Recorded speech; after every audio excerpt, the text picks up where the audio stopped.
Mike Cattermole reflects on the arc and all the major racing stories. Check out Mike and X27's thoughts on the dramatic Prix duel and X27 Arc de Triomphe and why he was reaching for a hairnet and a motorcycling helmet in Paris. Quite simply, the Arc is a race that never fails to deliver. Ever since watching my first Arc and the shock of seeing Troy beaten into third back in 1979, to Dancing Brave's extraordinary turn of foot, to Helissio and Peintre Celebre, who both demolished their fields, to Sakhee's blitz, to Treve X2 and now to the duel between two superbly talented fillies in Enable and Sea of Class. The Arc is wholly captivating and very, very special. So, as the dust settles, we can conclude that Enable got away with it, just. John Gosden is to be congratulated at winning his third Arc in 4 years, Khalid Abdulla too for his record equaling sixth, with Marcel Boussac. And of course Frankie Dettori, who has now won half a dozen of the 30 Arcs he has ridden in. That's a 20% hit rate in Europe's most competitive and arguably most prestigious race. The only thing that didn't sit completely comfortably in the post-race euphoria, and relief, of the winning team was the trainer's revelation that Enable had had a temperature and had missed some work after her belated Campton comeback. Now, it would be crazy to think that the public should be entitled to every single detail of what a horse goes through at home, but I wonder, in this instance, if this information should have been made known? This, after all, was the continent's best horse preparing for its best race. Yet I can see both sides of the argument. If that had been made public, some would have bemoaned not having a bet for that reason. Ultimately, whatever your view on that, Gosden demonstrated once again what a gifted racehorse trainer he is. Plus, hearing his thoughts about any aspect of a race, before and after, is never wasted time. Oh, to be able to put things across so eloquently and measurably, he just doesn't do anything but a classy interview. Undeniably, there was a lot of dead wood in the race this year. Of the 19 that went to post, a dozen of them couldn't possibly win. That said, the cream duly rose to the top and there was no hard luck story as far as Sea of Class was concerned. Yes, her draw wasn't kind, but she didn't have a rough passage through, quite the contrary, and James Doyle gave her every chance of winning the race. She wasted no ground on the inner, found the gaps but just ran out of time. She enhanced her already high reputation with an incredible stretch run that was reminiscent of Dancing Brave himself. I couldn't believe it when some criticized Doyle on social media within seconds of them passing the post. This was no mess of a ride. It was brilliantly crafted to suit her running style and, by golly, she nearly did it. Notes on the other runners: Capri in 5th. A much better run which might set him up ideally for some other glamorous autumn, late-year targets such as the Breeders' Cup Turf, although Enable looks like going there, too. Sakhee in 6th.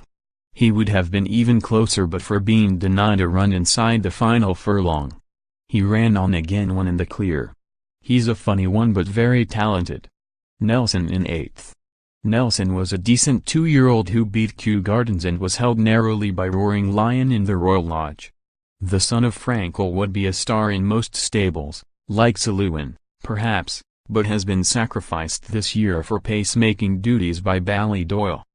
Fair play to Michael Hussey, his rider. He set a strong gallop and yet Nelson kept at it and was still beaten only 4.5 lengths. It was a career high and, as pacemakers go, he is particularly smart. And of course Cloth of Stars, placed for the second year running and the best sign, perhaps, that Enable was below her best as he got to a length of the Super Filly this time compared to 2.5 lengths a year ago. Sea of Class is staying in training and will come back for another go in 2019. We have yet to hear about Enable but we will keep our fingers crossed. However, this was the year that Enable was vulnerable and Sea of Class still couldn't quite pull it off.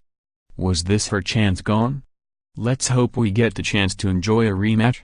Royal Marine was clearly not given the credit he deserved at the time when beating Turgenev at Doncaster in a slightly faster time than Dewhurst-bound Sangarius and carrying 5 pounds more to boot. Since then, Turgenev has been out twice and looked very smart indeed when romping home at Newcastle and then comfortably going in again under a penalty at Newmarket last Saturday. Royal Marine didn't surge clear in Sunday's Prix Jean-Luc Lagardiere, but he was always holding broom and doing just enough. He is a big, imposing colt and it is hard to know how good he could be. He holds an entry in the Group 1 Verdum Futurity back at Doncaster at the end of the month, and so too does Turgenev. This rematch would also be fascinating. There were 6 Group 1 races for Thoroughbreds at Longchamp on Sunday. The British cleaned up with 5 and the locals took 1, the Marcel Boussac, thanks to Lily's Candle, an unconsidered 28-1 chance. Freddie Head, especially, suffered a miserable day. He saddled Danator, the 5-6 favorite for the Jean-Luc Lagardiere, who duly lost his unbeaten record in third. Stablemate Polydream was also a hot favorite for the Prix de Fort but suffered a terrible run. The home team even missed out on the Group 1 Arabian bred race, that went to one Faza Al-Khalidia, who is trained in Poland. The new stand may be gold, but these are not golden times for French flat racing. I was reminded of the contrast with the French national soccer team, who marched to World Cup glory in style this summer, as I passed the Stade de France on the way back to the airport. I was clinging onto the back of a motorcycle taxi at the time. Equidia, who produced the world feed that I was working on during the afternoon, once again declined to put me up for another night and always lay on this magnificent machine to get me back in time to catch the flight home. It is a highlight gliding in and out of the traffic at speed and is pretty cool, to be honest. It's almost Bond-like as you step out of the race course straight onto your waiting heap of 2-wheeled horsepower. But I know that Bond wouldn't put up with health and safety and have to wear a hairnet before putting his helmet on. The Everest? That is the questionable name of the world's richest race on turf, which takes place for the second time at Randwick, Sydney, in the early hours of Saturday morning. It will be broadcast live by at the races. For a 6-furlong sprint, this has to be the daftest name imaginable. Nothing about Everest would suggest a test of speed. Climbing the thing is one of man's greatest tests of endurance and courage. If this were a long-distance chase, then I would get it. The charge, the bolt, anything would be an improvement. Anyway, if you win a race worth around £7.5 million, I bet you wouldn't give a monkeys about what it's called. Good luck Ryan Moore and US Navy flag, go conquer Everest.